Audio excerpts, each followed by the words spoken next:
The message came on a Tuesday afternoon while I was reviewing case files in my chambers. My phone buzzed with that particular pattern I'd learned to associate with family drama. 3 rapid vibrations, always from my sister Claire. Don't come to the rehearsal dinner Friday. Jason's dad is a federal judge. We can't have you embarrassing us in front of his family.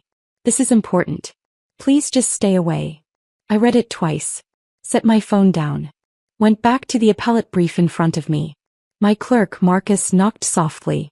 Judge Rivera? The Henderson oral arguments are scheduled for 2 o'clock. Do you need anything before we head to the courtroom? I'm fine, Marcus. Thank you. He hesitated. You okay? You look. Just family stuff. Nothing that matters. That was the truth. After 38 years, I'd learned exactly how much my family's opinion mattered. Which is to say, not at all. I was the mistake child. Mom and Dad made that clear from the beginning. Claire was planned, wanted, celebrated. I arrived 3 years later. Unexpected, inconvenient, expensive. Claire got piano lessons. I got hand-me-down shoes. Claire got SAT prep courses. I got a library card and told to figure it out. Claire went to State University with a full ride from Mom and Dad. I worked 3 jobs to put myself through community college, then transferred to State on academic scholarship. You've always been so independent, Mom would say, like it was a personality trait instead of necessity. When I got into law school, Dad's response was, how are you going to pay for that? Loans and scholarships, I said. Sounds irresponsible. Claire graduated with a marketing degree and moved back home. Got a job at a local boutique making $30,000 a year. Mom and Dad were so proud. I graduated law school with honors, clerked for an appellate judge, then for a federal circuit judge. Worked as a public defender for 6 years. Applied for a federal judgeship at 35. When I got the appointment, I called to tell them. That's nice, Mom said. Claire just got promoted to assistant manager. We're taking her to dinner to celebrate. I wasn't invited. The thing about being a federal judge is that people assume you're wealthy. Or that you came from money. Or that someone handed you the position. The truth is messy. I spent 6 years defending people who couldn't afford lawyers. I learned to see past the charges to the humans underneath. I built a reputation for fairness, for thorough research, for asking the hard questions that other attorneys missed. When Judge Patricia Harrison, 9th Circuit Court of Appeals, needed a clerk, I applied. She hired me based on my trial record and my written opinions in mock court during law school. I spent 3 years learning from one of the sharpest legal minds in the country. Judge Harrison became my mentor. My reference. My advocate. When a district court position opened, she called me into her office. You should apply, she said. I'm 35. And brilliant. And fair. And exactly what the bench needs. I applied. 6 months later I was confirmed. Judge Elena Rivera, United States District Court, Central District of California. My family's response? Dad, so you're a judge now? Does that mean you make decent money? Mom, that's a lot of responsibility. Are you sure you can handle it? Claire, cool. Can you get me out of a speeding ticket? I stopped talking to them about work after that. Claire had always needed validation. In high school she dated the quarterback. In college she joined the most popular sorority. After graduation she dated men based on their job titles and family connections. When she met Jason Montgomery at a charity event, she called me for the first time in 8 months. I met someone, she said. He's a lawyer. His dad is a federal judge. That's nice, I said, the same tone Mom had used with me. His family is incredible. Old money. Connected. His dad knows governors and senators. Sounds impressive. We're getting serious. I think he might propose. He did. 3 months later, Claire sent a group text with a photo of a massive diamond ring. Mom's response, we're so proud of you. Dad's response, that's my girl. My response, congratulations. I didn't hear from any of them for another 4 months. The wedding became Claire's entire personality. Every conversation, every text, every family gathering revolved around floral arrangements and seating charts and whether the bridesmaids should wear blush or champagne. I was named a bridesmaid by default. Family obligation, not affection. The first dress fitting was a nightmare. You've gained weight, Claire said, eyeing me critically. The dress is going to need major alterations. I hadn't gained weight. I'd gained muscle from finally having time to go to the gym regularly. I'll handle it, I said. Maybe go on a diet before the wedding? I want everyone to look perfect. Mom jumped in. Claire's right. This is her special day. We all need to look our best. I ordered the dress in my actual size and said nothing. The rehearsal dinner became Claire's obsession 3 months before the wedding. Jason's parents are hosting, she announced at a family lunch I'd made the mistake of attending. At Rosewood Manor. It's 5-star. His dad invited some very important people. Sounds lovely, I said. Claire turned to me. You'll need to be on your best behavior. Jason's dad is a federal judge. He works with powerful people. Senators. Attorneys. This isn't like our usual family dinners. I understand how to behave at a formal dinner. Do you though? Claire's eyes narrowed. As you tend to be awkward, quiet. You never know what to talk about with successful people. Mom nodded. Claire has a point. Maybe just smile and don't volunteer too much conversation. I took a sip of water. Counted to 10. Said nothing. The Tuesday before the Friday rehearsal dinner, Claire's text arrived. Don't come to the rehearsal dinner Friday. Jason's dad is a federal judge. We can't have you embarrassing us in front of his family. This is important. Please just stay away. I stared at it for a long moment. Then a second text. Mom and Dad agree. You can come to the wedding, but the rehearsal dinner is for important guests only. A third text. Don't make this a big thing. Just stay home. I took a screenshot. Saved it to a folder I'd been keeping for years. Evidence of exactly who my family was. Then I texted back. Understood. Claire's response was immediate. Thank you for understanding. See you at the wedding. I set my phone down and went back to work. Judge Patricia Harrison had been my mentor for 12 years. After I finished clerking for her, we stayed in touch. Monthly lunches. Occasional phone calls. She'd become more of a mother figure than my actual mother ever was. That Wednesday we had lunch at a quiet bistro near the courthouse. You look troubled, Patricia said, cutting into her salmon. Family stuff. The sister getting married? I'd mentioned it once months ago. Patricia remembered everything. Her fiancé is Jason Montgomery. Patricia's fork paused halfway to her mouth. Robert's son. You know Judge Harrison? I asked, though of course she did. Federal judges in California knew each other. Robert and I served together on the Ninth Circuit before he took senior status. Good man. Brilliant legal mind. She set her fork down. Does your family know you're a judge? They know. They don't care. And Jason. I've never met him. Claire doesn't exactly include me in her life. Patricia's expression shifted to something between amusement and outrage. So Robert has no idea his son is marrying your sister. Apparently not. And your sister just uninvited you to the rehearsal dinner because she doesn't want me embarrassing her in front of a federal judge. Patricia started laughing. Actually laughing, the kind that drew looks from other tables. What? Elena, Robert is hosting the dinner at Rosewood Manor, correct? That's what Claire said. I'm invited. Robert invited me 3 months ago. We've been friends for 25 years. Patricia pulled out her phone. I'm bringing a guest. You. Patricia, I don't think. You're coming. As my guest. Robert will be thrilled to see you. We'll let the evening unfold naturally. This feels like chaos. It feels like justice. Patricia's smile was fierce. Your family has spent your entire life dismissing you. Time for a reversal.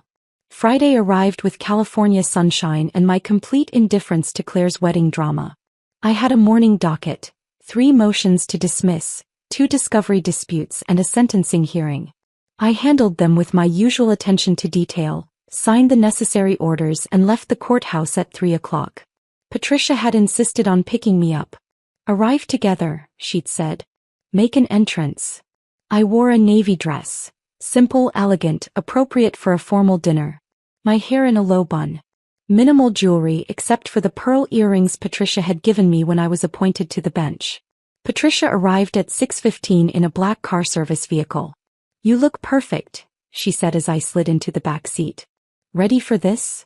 I'm ready to watch my sister's face when Judge Harrison recognizes me. Robert is going to love this. He hates pretension. Always has. The drive to Rosewood Manor took 20 minutes.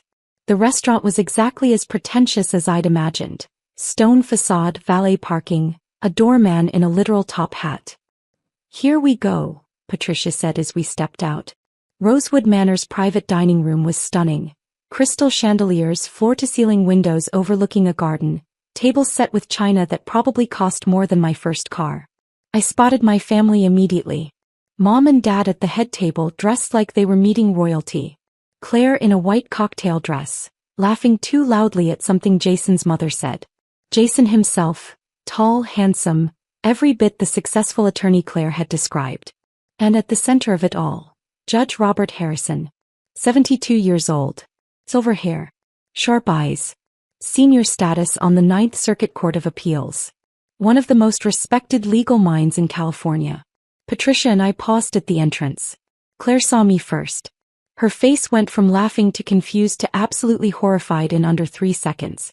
She stood so quickly her chair scraped against the floor. "What are you doing here?" The room went quiet. "I'm Judge Harrison's guest," Patricia said smoothly before I could respond. Robert Harrison turned.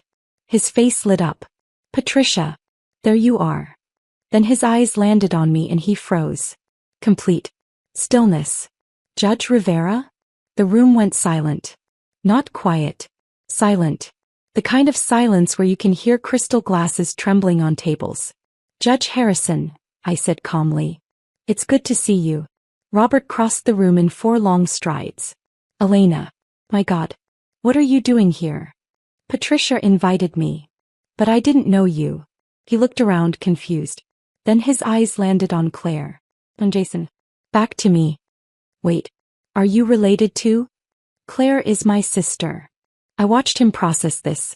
Watched the connections form in his brilliant legal mind. "Your sister is marrying my son." "Apparently so." Claire made a sound, half gasp, half choke. Jason stood. "Dad, you know her?" Robert's expression was pure confusion.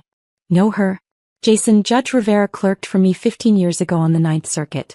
She's one of the finest legal minds I've ever worked with." He turned back to me.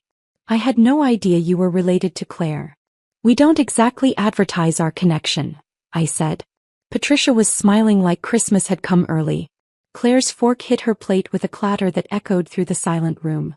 "You're a judge." Claire's voice cracked. "You're actually a federal judge?" "District Court," I said. "Central District of California." "Since when?" 3 years. "You never told us." "I did. The day I was appointed. Dad asked if I made decent money. Mom asked if I could handle the responsibility. You asked if I could get you out of a speeding ticket." Robert Harrison's expression darkened. "I'm sorry, what?" Mom jumped in. "Elena, this isn't the time." "Actually, Virginia, I think this is exactly the time." Patricia's voice cut through the room like a gavel. "Your daughter has been a federal judge for 3 years. She's presided over hundreds of cases. She's one of the most respected young judges in California. And you didn't think that was worth celebrating." Dad stood. "Now wait just a minute. Sit down, Frank." Robert's voice had the weight of decades on the bench. "I want to hear this." Jason was staring at me like I'd grown a second head. "You're Judge Elena Rivera?" "Yes. I cited your opinion in Rodriguez versus State last month. The Fourth Amendment search case. I remember that case. Your analysis was brilliant. I used it to win a motion to suppress." He looked at Claire. "You told me your sister worked in, what did you say? Customer service." Claire's face had gone from white to red. "I said she worked with people. You assumed." "No," Jason's voice was quiet but firm. "You specifically said she worked in customer service. You said she'd never amounted to much." The silence that followed could have shattered glass. Robert Harrison pulled out a chair. "Elena, please sit. I think we all need to talk." Patricia and I sat. The entire room remained frozen. "How long have you known my father?" Jason asked, still standing. 15 years. I clerked for Judge Harrison after law school. Then I worked as a public defender for 6 years before my appointment to the district court." "Public defender," Robert said warmly. "You were one of the best. I remember reading your briefs. You had a gift for finding the human story inside the legal arguments." Mom tried again. "Elena never told us any of this." "Because you never asked." Patricia's voice was ice. I've known Elena for 12 years. She's mentioned her family exactly 3 times. Each time, it was to explain why she was spending the holidays alone. That's not fair, Dad said. Isn't it? Patricia pulled out her phone. Elena, may I? I nodded. She showed the screen to Robert. This is the text Claire sent Elena on Tuesday. Robert read it. His jaw tightened. Don't come to the rehearsal dinner. Jason's dad is a federal judge. We can't have you embarrassing us. That's out of context, Claire said desperately. Is it? I pulled out my own phone. Found the folder. Here's the text from my law school graduation. Can't make it to your graduation. Claire has a job interview. Here's the one from my judicial appointment. That's nice. Claire got promoted to assistant manager. Here's the one from my first published opinion. No response at all. Jason sat down slowly. How did I not know any of this? Because I never told you about my family, Claire whispered. I said we weren't close. You said your sister was a loser who never made anything of herself. The words hung in the air like a conviction. Robert Harrison was a federal judge. He'd spent 40 years reading people, evaluating credibility, finding truth in the spaces between words. He looked at my parents. At Claire. Gazing. I think, he said quietly, we need to understand exactly what happened here. Robert Harrison didn't yell. He didn't need to. His questions had the precision of a scalpel. Claire, when did you last have a meaningful conversation with your sister? We talked at Christmas. About what? Just family stuff. Did you ask about her work? She doesn't like talking about work. I laughed. Actually laughed. That's not true. You've never once asked about my work. Not in 15 years. Virginia, Frank, Robert continued, when was the last time you visited your daughter? Attended one of her events? Celebrated her accomplishments? Mom looked cornered. Elena is very private. She doesn't like us fussing over her. That's a convenient interpretation, Patricia said. I've watched Elena give keynote speeches at legal conferences. She's argued before the Ninth Circuit. She's been featured in California Lawyer magazine. She's the youngest federal judge appointed in this district in 20 years. Are you telling me none of that was worth acknowledging? Dad's face was red. She never invited us to any of those things. Because you never came when she did invite you. Kept my voice level. Professional. The same tone I used in court. I invited you to my law school graduation. My swearing-in ceremony. My first oral arguments as a federal public defender. You said you were busy. Every single time. Claire was crying now. Quiet, desperate tears. I didn't know you were successful. You never said. I did say. You didn't listen. There's a difference. Jason stood and walked away from the table. Just stood near the windows staring out at the garden. Robert watched him. Then turned back to my family. Here's what I understand. You have a daughter who put herself through college and law school. Who clerked for federal judges. Who built a career defending people who couldn't defend themselves. Who was appointed to the federal bench at 35 years old. And your response was to, what? Ignore her? Dismiss her? Uninvite her to family events because she might embarrass you. We didn't uninvite her to family events, Dad protested weakly. I pulled up another text. Read it aloud. This is from last Thanksgiving. We're having dinner at Claire's new apartment. Small gathering. Just us and Jason's family. Maybe skip this one. I skipped it. Spent Thanksgiving reviewing case files and eating takeout. Patricia's hand found mine under the table. Squeezed.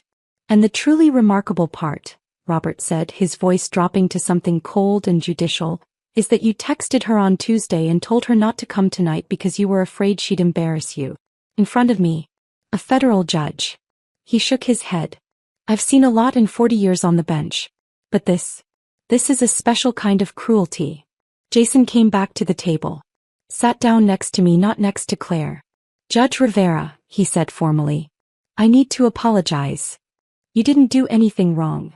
I believed what I was told about you. I never questioned it. That's on me. He looked at Claire. We need to talk. Later. Privately. Claire's mascara was running. Jason, please. Later. His voice was final. He turned back to me. I read your opinion in Martinez versus County of Los Angeles. The one about qualified immunity for police officers. It's the most thorough analysis of Fourth Amendment protections I've ever seen. I used it in a civil rights case last year. How'd it turn out? We won.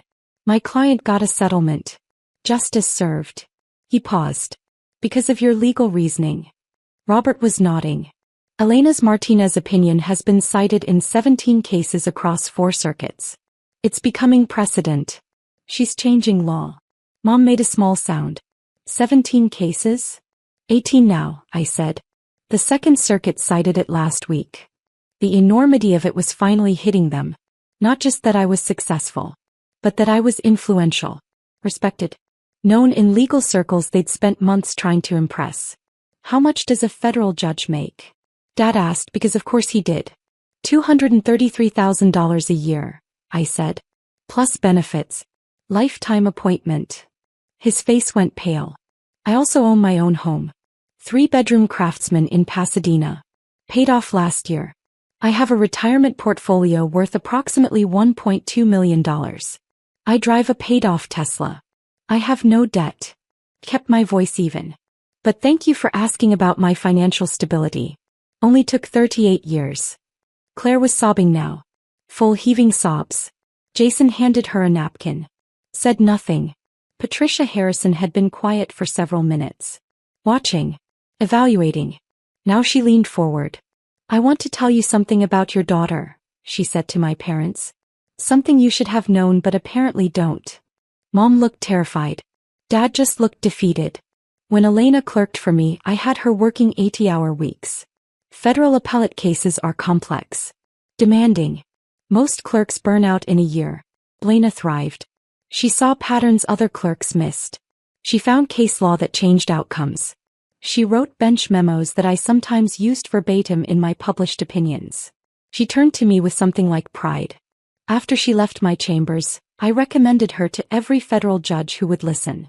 When the district court position opened, I personally called 5 senators to advocate for her appointment. Because she wasn't just good. She was exceptional. I didn't know you did that, I said quietly. Because you don't seek credit. You just do the work. Patricia looked back at my family. And that's who you dismissed. That's who you told not to come tonight because she might embarrass you. Robert Harrison stood. I think we need a moment. Jason, Elena, Patricia, would you join me in the garden? I need some air. We stood. Left my family sitting at the table. As we walked out, I heard Claire say to Mom, "What do we do?" Mom's response, "I don't know."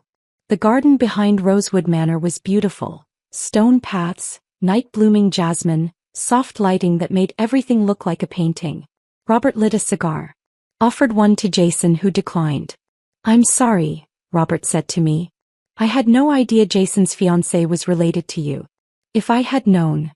"You would have what?" "Told him not to marry her." "No. But I would have insisted she treat you with respect. I would have made sure Jason knew who you were." Jason was pacing. "I feel like an idiot." "You're not an idiot," I said. "You believed what you were told. That's normal. But I'm a lawyer. I'm supposed to verify sources. Question assumptions." He stopped pacing. "Instead, I just accepted that my fiancé's sister was nobody important.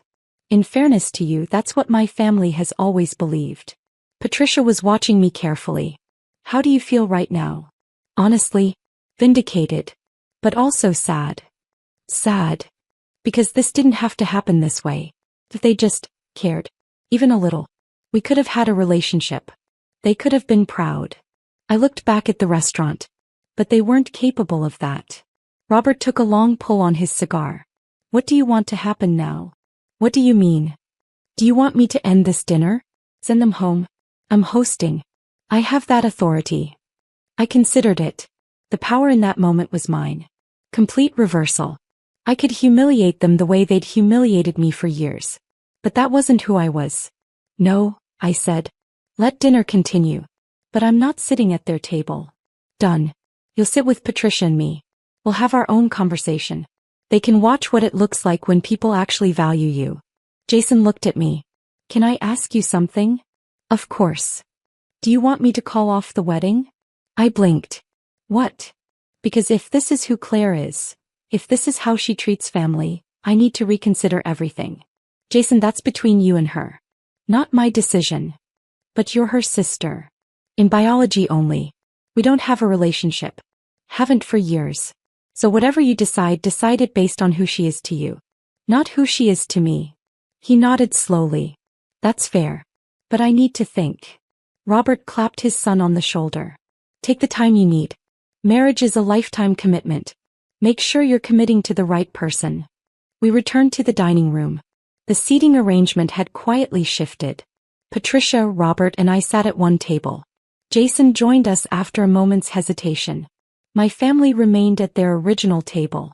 Claire, Mom, Dad, and Jason's mother, who looked thoroughly confused by everything happening. The first course arrived. Lobster bisque. Robert raised his glass. A toast. To Elena Rivera. One of the finest jurists I've had the privilege of working with. And to unexpected reunions. To Elena, Patricia echoed. We drank. Across the room my family sat in silence. The dinner continued. Robert told stories about cases we'd worked on together. Patricia shared memories from my clerkship. Late nights in chambers, arguments about constitutional interpretation, the time I found a Supreme Court precedent that completely changed our analysis. She was relentless, Patricia said fondly. I'd think we'd settled on an opinion, and Elena would come back with a case from 1952 that nobody had cited in 70 years but was directly on point. That's good lawyering, Jason said. He'd been quiet through most of the meal. That's brilliant lawyering, Robert corrected. Most clerks can find recent cases. Finding the overlooked precedents that change outcomes? That's art. I felt myself relaxing. This was my world. These were my people. Not the family that shared my blood, but the family I'd built through work and respect and shared values. The main course arrived. Filet mignon. Claire appeared at our table. Eyes red. Voice shaking. Can I talk to you? I looked up. We're in the middle of dinner. Please. Just 5 minutes. Robert stood. We'll give you privacy. Elena, if you want us to stay. It's fine. 5 minutes. They moved to the bar area. Claire sat in Patricia's vacated chair. I'm sorry, she said immediately. For which part? All of it. I didn't know you were a judge. I should have known. I should have asked. I should have cared. Yes. You should have. Can we fix this? I looked at my sister, really looked at her. Saw the designer dress, the expensive highlights, the ring that probably cost more than my first year of law school. I don't know, I said honestly. This wasn't one moment, Claire. This was 38 years of being invisible to you. Of being the embarrassment. The disappointment. The sister you hid from your successful fiancé. I didn't hide you. You told Jason I worked in customer service. You uninvited me to your rehearsal dinner because you thought I'd embarrass you. In front of a man who has known me and respected me for 15 years. Kept my voice level. That's not a misunderstanding. That's a choice. Years of choices. I want to fix it. Why? Because you're embarrassed? Because Jason's father thinks you're cruel? Or because you actually regret how you treated me? She opened her mouth. Closed it. Started crying again. That's what I thought, I said quietly. Jason returned to the table before Claire could respond. He'd been at the bar with his mother, their conversation looking tense. Claire, we need to go, he said. But the dinner is over. For us. He looked at me. Judge Rivera, I'm sorry for how this evening went. You deserved better. Thank you. He turned to Claire. Let's go. We need to talk. They left. Claire's eyes pleading with me one last time before Jason guided her toward the exit. My parents remained at their table looking small and uncertain. Robert, Patricia, and I finished our meal. Talked about cases. Gossiped about other judges. Discussed the upcoming bar conference. At 10 o'clock Robert called for the check. Elena, Patricia, thank you for being here tonight. This wasn't the evening I planned, but I'm glad the truth came out. Me too, I said. As we stood to leave, Dad approached. Can we talk? Tomorrow maybe. I don't think so. Elena, please. We're family. No, I said. You're people I'm related to. Family is people who show up. Who celebrate your successes. Who value you. I gestured to Patricia and Robert. That's family. Mom joined Dad. We want to make this right. You've had 38 years to make it right. You chose not to. I picked up my purse. I'm not angry. I'm just done. You can't mean that. I'm a federal judge. I mean everything I say. It's kind of the job. I walked out with Patricia and Robert. Left my parents standing in that beautiful dining room, finally understanding what they'd lost. The weekend following the rehearsal dinner was quiet. No calls from my family. No texts from Claire. Just silence. Monday morning I was back in chambers. Marcus brought me coffee and a concerned look. You okay? You seem lighter somehow. Family stuff resolved itself. Good resolved or bad resolved? Truthful resolved. Which is the same as good. That afternoon Jason Montgomery called my clerk to schedule a meeting. Personal or professional? I asked Marcus. He said professional. He has a case he wants to discuss. Pro bono civil rights matter. Put him on my calendar. Jason arrived Tuesday at 2 o'clock. Professional attire. Briefcase. No mention of Claire or the dinner. Judge Rivera, thank you for seeing me. What can I do for you? I'm representing a client who was wrongfully arrested. Fourth Amendment violation. I'm hoping to get before you for a motion to suppress. Has it been assigned to my court? Not yet. Random assignment. But I wanted to talk to you about the legal theory either way. We spent an hour discussing constitutional law. Jason was sharp. Prepared. Asked good questions. As he packed up to leave he paused. Can I ask a personal question? You can ask. Did you know who I was when we met Friday night? No. Patricia told me the day before. I'd never met you. But you came anyway. Patricia invited me. And I wanted to see the look on Claire's face when she realized who I was. He smiled. A real smile. Was it worth it? Completely. For what it's worth, I broke off the engagement. I sat back. Because of Friday? Because of what Friday revealed. Claire didn't just dismiss you. She built her entire identity around appearing successful while putting you down. That's not someone I want to marry. He closed his briefcase. My father was right. Marriage is a lifetime. I need someone who values people. Not status. I'm sorry. Don't be. You saved me from a mistake. He headed for the door. Turn back. I'd like to stay in touch. If that's appropriate. As colleagues. I'd like that. After he left, Patricia called. I heard Jason called off the engagement. News travels fast. Robert told me this morning. Claire called him crying. Begged him to talk to Jason. What did Robert say? That his son makes his own decisions. And that Claire had shown him exactly who she was. I leaned back in my chair. Looked at the framed photo on my desk. Patricia and me at my swearing-in ceremony. The family that mattered. How do you feel? Patricia asked. Free. 3 weeks after the dinner, Claire showed up at the courthouse. Security called my chambers. Judge Rivera, you have a visitor. Claire Rivera. Says she's your sister. Send her away. She's insisting it's important. I sighed. 10 minutes. Conference room B. Claire looked terrible. No makeup. Jeans and a sweatshirt. Hair in a messy ponytail. Thank you for seeing me, she said. You have 10 minutes. Jason won't return my calls. His dad won't help. Mom and Dad are devastated. Everything's falling apart. And you want me to fix it? I want you to tell me how to fix it. I leaned back in my chair. You can't. Jason made his choice. Based on who you showed him you are. That's not fixable with an apology. But you could talk to him. Tell him I've changed. Have you? She blinked. What? Have you changed? Or are you just upset that you lost something you wanted? Silence. That's what I thought. I stood. Claire, I'm going to tell you something and I want you to really hear it. You spent 38 years treating me like I was worthless. You convinced yourself I was a failure to make yourself feel successful. And when the truth came out, when you realized I was everything you pretended to be, your first instinct wasn't to apologize. It was to figure out how to use my connection to fix your problem. That's not. It is. Even now. You're not here because you're sorry. You're here because you want something from me. Her face crumpled. I don't know how to be different. Then figure it out. but do it away from me. I called security. Had them escort her out. That was the last time I saw Claire. 6 months later, Mom sent an email. Subject: can we talk? I deleted it. A month after that, Dad sent a letter to my chambers. Marcus handed it to me with a questioning look. Family drama, I said. The letter was 3 pages. Apologizing. Explaining. Asking for another chance. I filed it. Didn't respond. 3 months after that, Claire sent a wedding invitation. Not to Jason, she'd apparently moved on.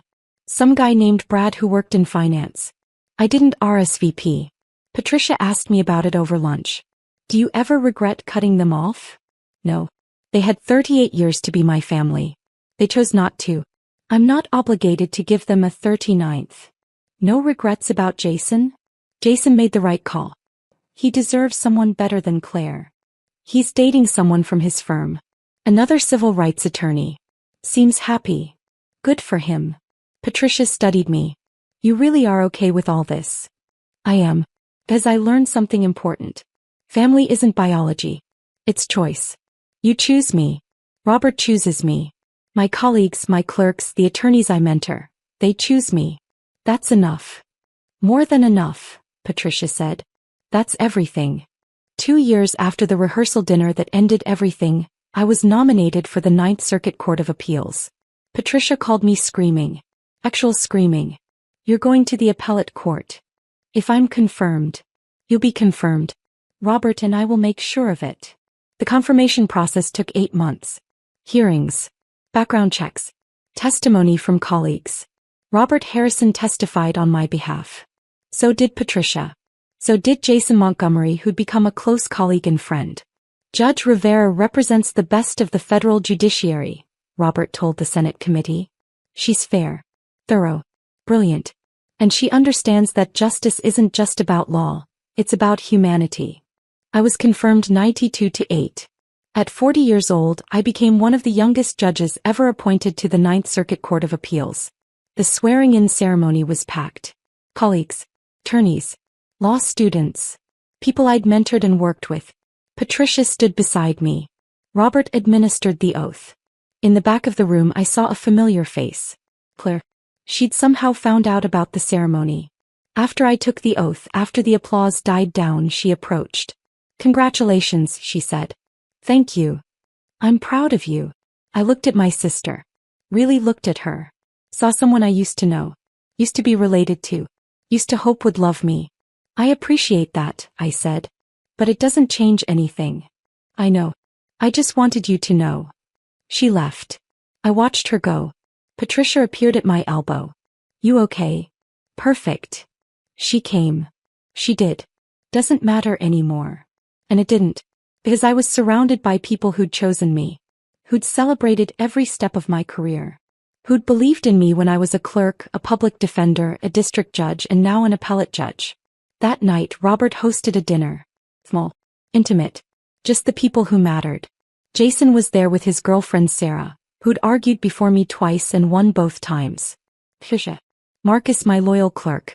3 other federal judges I'd worked with over the years. We toasted. Told stories. Laughed about cases and conference arguments and the time I'd accidentally called a senior judge by the wrong name in oral arguments. At the end of the night, Robert raised his glass one more time. To Elena Rivera.